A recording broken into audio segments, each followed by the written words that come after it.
welcome back, listeners, to the BizBlend podcast. I'm your host, Sana, as always, and this is the space where bold conversations meet business evolution. Now, today's episode is for the women leaders who are done with burnout, done with bypassing their inner voice, and ready to redefine the leadership on their own terms. My guest, listeners, has spent 15 years behind the scenes of leadership, building empires for others while slowly losing touch with her own power. But through that lived experience came clarity, conviction, and a whole new approach to power, purpose, and self trust. She is the founder of Powerhouses with Purpose, a movement that teaches women to lead from within without performing, proving, or in fact, people pleasing. And so, if you ever have felt like you had to shrink your truth just to stay professional, this conversation will speak to your soul. So, let's dive into the real talk on embodied leadership, identity rewiring, and values that don't shake under pressure with my guest, Sam Chump. So, Sam, welcome to the show, and I'm really honored to have you here with us. Thank you so much. I'm honored to be here. Sam, let's talk about what exactly embodying leadership means. I mean, you talk about shifting from performing to embodying, and I think our listeners, they definitely they need to explore this. So, what does that look like in action? I mean, what parts of identity must we let go of to make that shift real?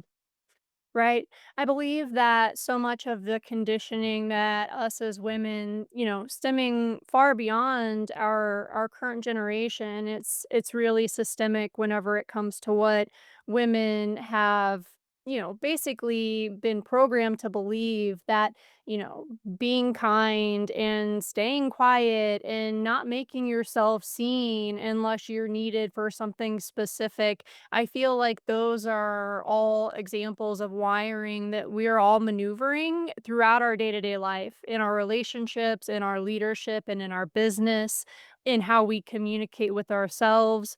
That programming is so thick, and because it is subconscious, it's when we're on autopilot because we're so deep in serving those around us and in showing up for the needs of others that the Mm, conversations that go on in our mind, they can be so self-detrimental and really limiting on the power that we came into this life to really embody.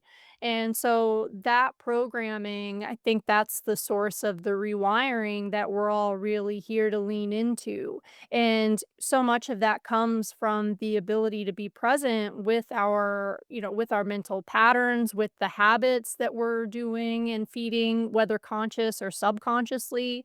Again, so mm, much of it happens when we're on autopilot and just so focused externally that we don't realize what's looping behind our eyes. And so I think in really taking ownership of what is playing on repeat is a really big stepping stone in making ourselves more visible, first to ourselves, so that we can remember that we're here too. And mm. then that really has the opportunity to change the game for how we're showing up in the lives of others. No, that makes sense, and I believe that it's coming something. It's something. It's coming from your own journey as well, Sam, because you spent 15 years, helping other people, making their visions come to life, running their systems, helping them with managing their chaos. Uh, uh, I would love to know, I mean, was there any specific moment or event that made you realize that now you need to focus on yourself instead of, just uh, working or maybe just delivering for others? Right? I in you know In so much hindsight and in so much reflection over the years, I realized that throughout my entire life, I've been the keeper of chaos. From as young as I can remember, that was the role that I ended up holding for my family. So within that practice, that just became the archetype that I embodied throughout any role that I held in my life, in my friends groups, which led into my work relationships, and then the clients that I've served along the way. So, when chaos comes up, I'm always the rock. I'm always the grounding cord. And while I wore that as a badge of honor for decades now, it's taken me so many years and so many repeated cycles of burning myself out to the point of getting myself physically sick and incapable of participating with the outside world for 1, sometimes 2 weeks at a time because my mind and my body basically were demanding to shut down in order to recharge. And after dozens of times of doing that, within a 15 to 20-year period, and, people were none the wiser. I come back fully charged, ready to go and dig right back in, and, it's never talked about, it's never, worked through. I would just keep going. And so recognizing that in so many other people, and especially women that I would be partnering with in business and in events that I would manage, and how it was always us that ended up being really the powerhouses on the team, but no one really knew what that meant behind the scenes. And so I think that just in as my commitment to myself and to my well-being deepened and deepened just naturally over the years through passions and other purposes that I explore around wellness and what that actually means for me, I think that, that just ended up being a natural guiding light for me in making changes in my habits, in my mindsets, in my choices that really reflected getting myself out of those cycles. I've gotten myself out of so many harmful cycles throughout my life that it just naturally became time to let burnout be another one of those that I was letting go of via commitment and discipline and dedication, boundaries, and doing it all unapologetically. Yeah, absolutely. I mean, so many thoughts coming up in my mind, Sam, because first of all, um, as you explained, from performing to embodying leadership, I think it's definitely an identity level pivot, not just a mindset one. And then we also, as you brought burnout into the discussion, and then you mentioned that how it physically affected you.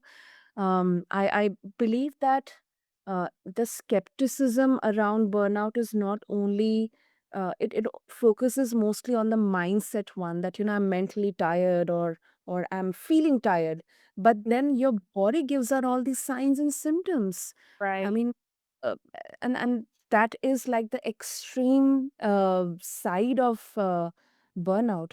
So it often gets glamorized in the productivity circles, especially in the entrepreneurship circles. But what you have described, it's more systemic. Um, Sam, you emphasize values as a force multiplier, not just a compass. So, when it comes to women leaders, how do they actually root into values? When there is urgency, there's pressure of performing, and then people pleasing. I mean, how all these are pulling them in every direction. Yeah. I think that as with any big changes in our lives, they have to happen incrementally.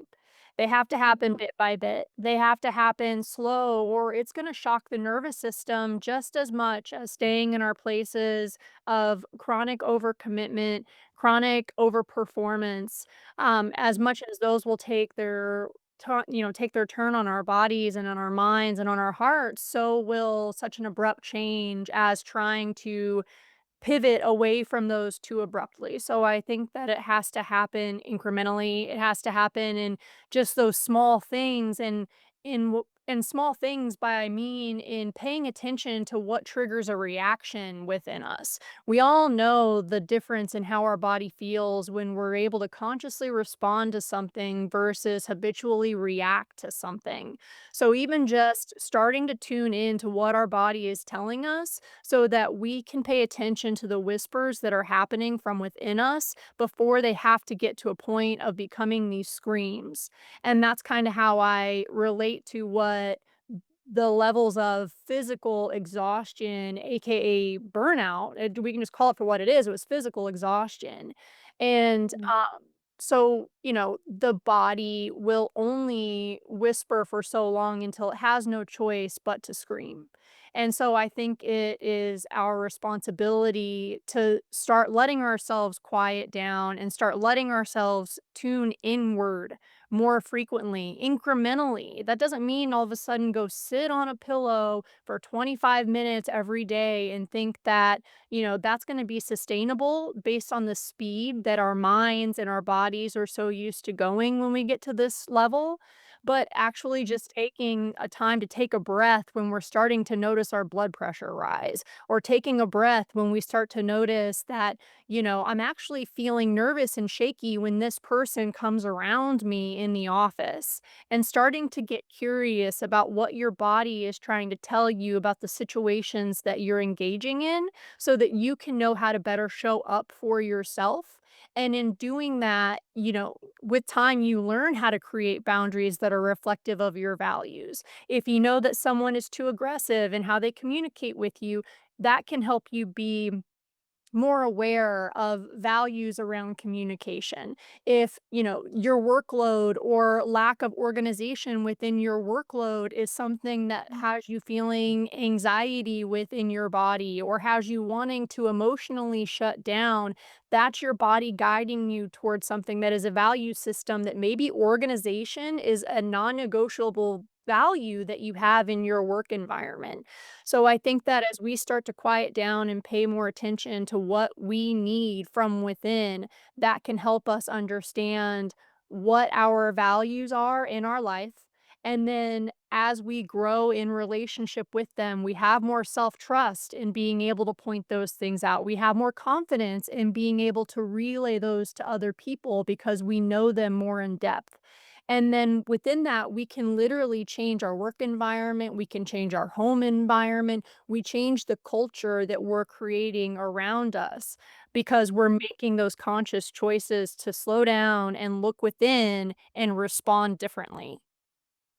Absolutely. And then when it gets done at the individual level, especially from a leadership perspective, I believe that it gets reciprocated within your teams as well.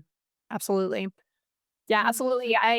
In understanding, and this is a truth of mine at least, and life has shown me this time and again that, it's said that we're a reflection of the people that we are around the most. And for a lot of times, just because of, again, our culture and our relationships with work and with business, a lot of times those people tend to be those that we're in work collaboration with.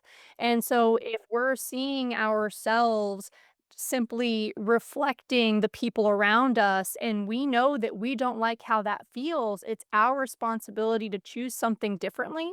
And then at that point, the stronger that we stand that ground of who we actually want to be, the people around us will naturally either begin to reflect that shift or they're just naturally organically going to fade away and be replaced by those who are capable of doing so.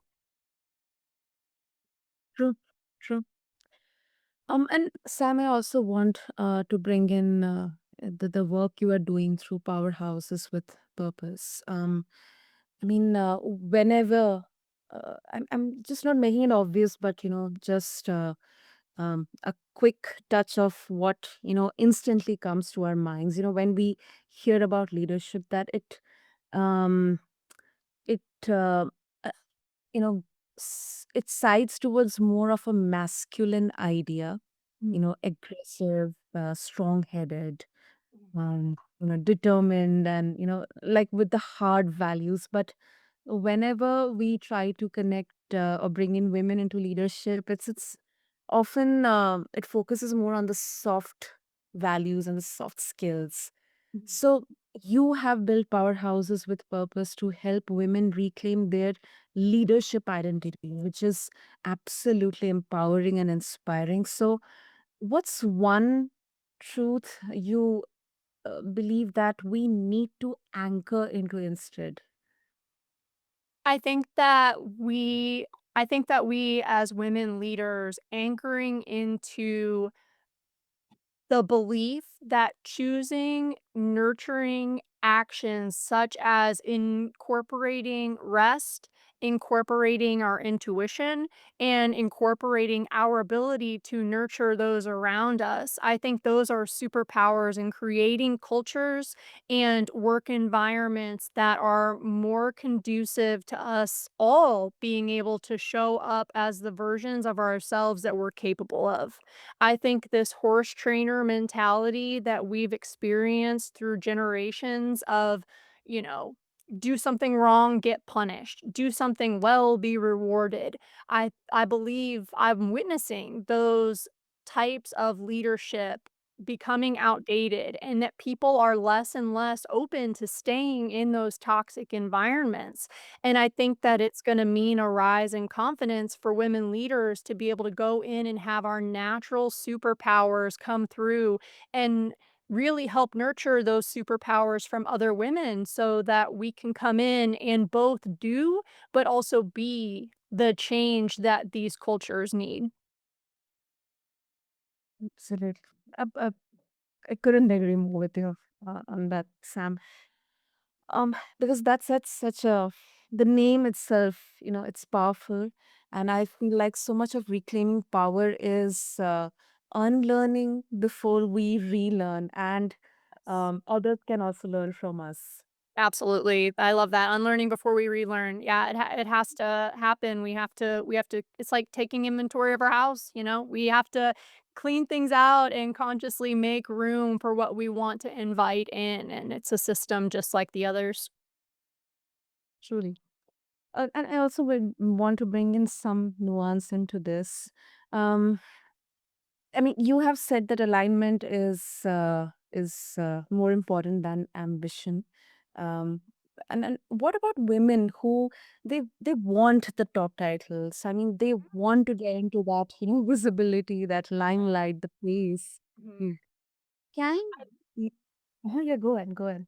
Oh, I my, the I'm sorry, the immediate thought within that is just because we can celebrate our feminine superpowers in leadership doesn't mean that we have to do so at the expense of putting away ambition.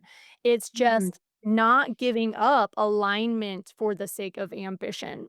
So, in creating a balance, in creating a rhythm, it's not a damn the man so that everything can be soft and gentle and only nurtured. It's not about hand holding everyone. It's not about, you know, focusing more toward emotion and less toward structure. It's about having both. And I think that the scale has been tipped for so long far to the side of the masculine environments that we've been, you know, forced in one way or another to operate within. I think it's more about, again, integrating more of the feminine aspects, but definitely not from a place of don't strive, don't achieve. It's not black or white. It's about really alchemizing the situations that we've been taught are the only way. That's beautifully said, son. Beautifully said. And this is not from a gender perspective. I think even, Right. everyone has that sacred feminine and masculine energy. Absolutely. It up Absolutely. like, that aligned ambition. Uh, these are like intersection. These are blending in there. So that's a really beautiful aspect, perspective in there, Sam. And of course, if our listeners, especially all the entrepreneurs, all the founders and leaders, if they would like to get in touch with you and explore more about the work you are doing through Powerhouses with Purpose, what would be the best way? Yeah, I mean, reaching out through the website is wonderful. You can learn a little bit more about the services that I'm holding space for women leaders through. That's powerhouseswithpurpose.com. I have links to connect via clarity and connection calls. I also have the beta launch of my 6-week mastermind program, the Mindset Mastery Accelerator, that'll be kicking off here in August. All that information can be found on my website. I'm also on LinkedIn, both at Sam Jump and Powerhouses with Purpose. And you're also welcome to send me an email at any time. That's samjump at powerhouseswithpurpose.com. Wonderful. I'll make sure to have all the links and details in the show notes. And Sam, this is such a constructive and very, very insightful conversation. I mean, this was more than a leadership conversation, it was a reclamation. And thank you so much for not just sharing your story, but for modeling what it means to lead from power, not pressure. Mm. Yeah, I'm so thankful to have had the chance to connect with you, and I hope that everyone's able to walk away with something that stirred in them. Definitely, definitely. And thank you to all of you listeners for being a part of the BizBlend podcast. Um, if today's episode stirred something in you, take that as a sign. Leadership isn't about pushing harder, it's about becoming more of who you already are. Until next time, keep leading bold, grounded, and on purpose. This is BizBlend, and I'm your host, Sana. Thank you.